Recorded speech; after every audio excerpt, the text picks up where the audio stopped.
What's going on, you guys? True Powerhouse French. You know what I'm saying? Today we talking about stud fees and pup back deals, right? So let's get to it, man. We got Jessie right here.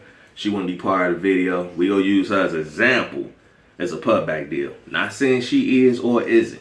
That's not even important. She just here for the ride, y'all. So check it. Let's get in the video, right? So what I'm trying to say is this. So getting in this video, y'all. We got hand number one is the breeder, you guys, who got the collection. Hand number two is the guy who got the dame, the female that needs to get pregnant. Let's say the stud fee is $2,500, right? $500 lock in, you know what I'm saying? $2K on the back end, you guys. You know what I'm saying? So the day of the arrival, he already locked into a fee, $500, you know what I'm saying, stud fee.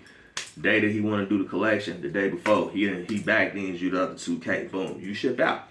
You know what I'm saying? Here's what you need to understand. Once he does that, he paid the whole 25. Breeder number one needs to understand this, that he's not entitled to no pup out of that litter.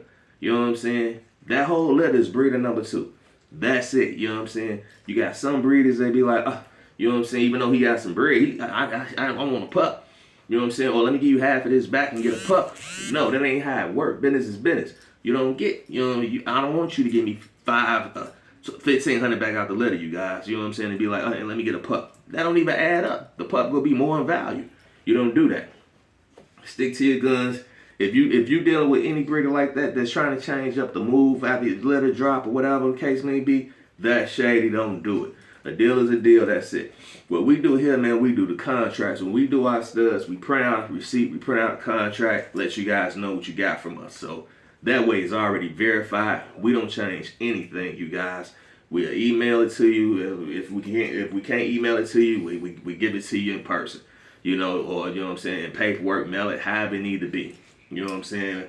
We keep up with the receipts. We keep all our paperwork filed out. So let's get to that. So now we know that he paid the whole fee. Breeder number one, no, them not none of his pups. That don't mean breeder number one don't supposed to do anything though.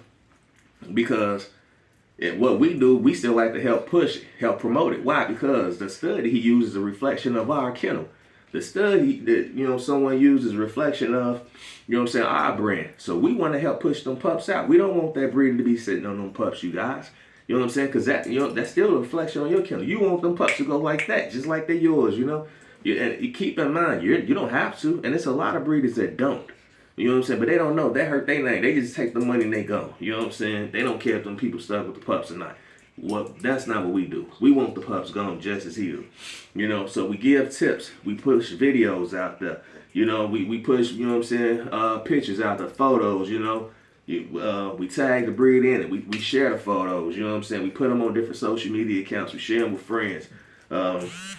We might even promote a few. And everyone we tag and we tell them, hey, put these pup pictures up there. You know what I'm saying? Put them up there on yours too. And, we're doing everything we can on our end. We can't totally sell them because let's say like, you know what I'm saying? I can't put them on my live because they're not in my house.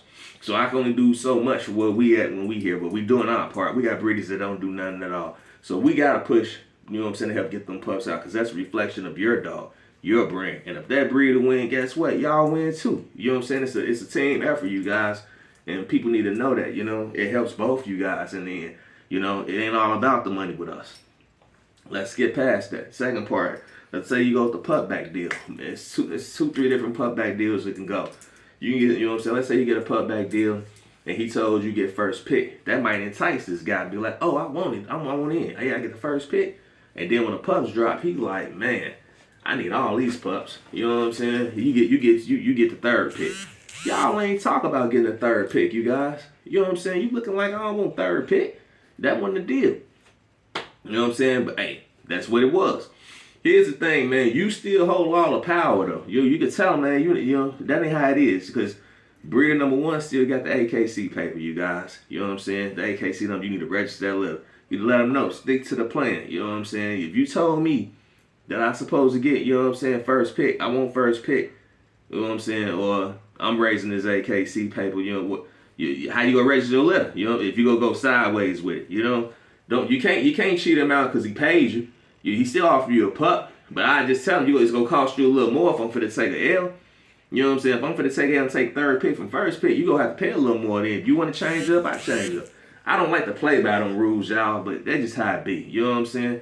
I really don't like to, I don't even put myself in them situations, to be honest, in all honesty, because I don't like put back deals.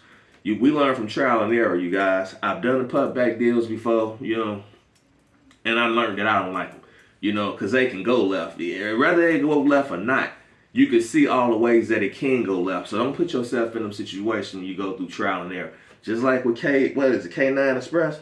Well, I don't like to use those. I learned from error, but not on our end. We learned from error from a breeder shipping us. You know what I'm saying? K9 Express, a specimen, a collection. And I seen how that went. I don't like that process. We gonna do a video on K9 Express shipping, and I'm gonna let you know what I'm talking about, you guys. We don't like that process of it, so I've never shipped through that process. But by learning from another person's trial and error, we gotta sometimes learn from that. But another video. The other pup back deal could be, you know what I'm saying? It's a pup back deal. He's offering you a pup back, and he don't have no problem, but he lost the litter doing weapon, you guys. She going to sleep in my hand. He lost the litter doing weapon. She's sitting up on her butt like a grown adult, y'all. He could say he lost the litter doing weapon, and honestly, it could happen, you know. But that means he wasn't a good whelper. So if he take a loss, you take a loss. Y'all both took the loss. Ain't no, well, I need some money. No, because you agreed on a pup back with him. So there's no loss. He's taking with you. You're taking them together. You can't say I want some money still. No. Or let's say he had the dog bouncing around the whole time she was pregnant. She had a miscarriage. He took a loss. The pup's gone. You take a loss too because you agreed on a pup back deal. See, this is why I don't do pup back deals like with people, because I gotta know their weapon skills. You know, if you're dealing with a breed that only did it once or twice, or you know ain't been doing it long enough to trust his weapon, first off, that already is me from the pup back deal. I don't want it. You ain't been doing it long enough. It can go left. But it ain't always got to be about the weapon. It can be about, you know, his dog. It can be about she just miscarried. It can be about how he keep her during pregnancy. It can be about what if she catch pyometry, don't even take pyo. You know, it's so many things that can go left, and then you just take the L. You just sent the collection for nothing. So I can avoid a pup back deal. I do. I'm not really good with working with people. Don't get me wrong. I mean, I work with people when it's needed, you guys. But people these days sometimes go so much left. So when it comes to business, we do what we can all the time on our end, as far as, you know what I'm saying, in-house. You know what I'm saying? And we outhouse when we need to. When I need something out of my camp, then okay, I gotta outhouse and deal with some people. But you know, but I learned in this game, dealing with people, you know what I'm saying, sometimes it can go left. You guys, we don't have time for that. I don't have the kind of energy, you know, to be doing all that. You know what I'm saying? It's not that serious. So, you know, when I need to go outside, you know, you look at your camp, you evaluate your camp, you know what you need. You know, I can look at my camp and know what I'm good for the next 3-4 years. You know what I'm saying? I know when I already know when I gotta outsource. You know what I'm saying? When I gotta, you know what I'm saying, do outbreeding, you guys. When, you know what I'm saying, when I'm getting closer inbreeding or line, you know, I'm getting closer line breeding, and we don't do that. But I'm saying when I know I'm not even envisioning that for at least another 2-3 years. I can look at my camp and know, all right, what I'm gonna need 2-3 years from down the line. So you just gotta know what it is. So pup back deals will go wrong in so many ways. He could just say he lost the whole litter and probably didn't even lose it. You know, but for me, if a person tell me that, I'm gonna need the veterinary vet paperwork. You know, you got to send it, fax it, have the vet call me or something. Show me that, you know what I'm saying? Because in those ways, you know, things will go left. Now you got to go down there and see what's really going on. Pup back deals work best when they're close. You know, next state over, Indiana. You know what I'm saying? Ohio, Minnesota, you know, Michigan. Anything Midwest, that's okay. You know what I'm saying? If you all the way across state, I wouldn't even want to do a pup back deal in Florida, California, New York. It's too far, you guys. Do pup back deals that's close to you, or either with people you trust if you're gonna do it. You know, for the least part, if you're even gonna do it. You know, doing it across state, you know, things go so much wrong. But for us, I don't like it. Here's another thing. Pup back deals and stud fees are totally different from, you know what I'm saying, co-owns, you guys. Co-owns are a totally different topic. We just talking about pup back deals and stud fees. Anyway, you check us out on YouTube, you guys. Go True Powerhouse Frenchies on YouTube. You know what I'm saying? Like, subscribe on that. Go follow for some more of this content, because that's one for the start dropping it. Or True Powerhouse Frenchies 1. It's 2 channels. I just opened up another one for the start doing it. Catch you later.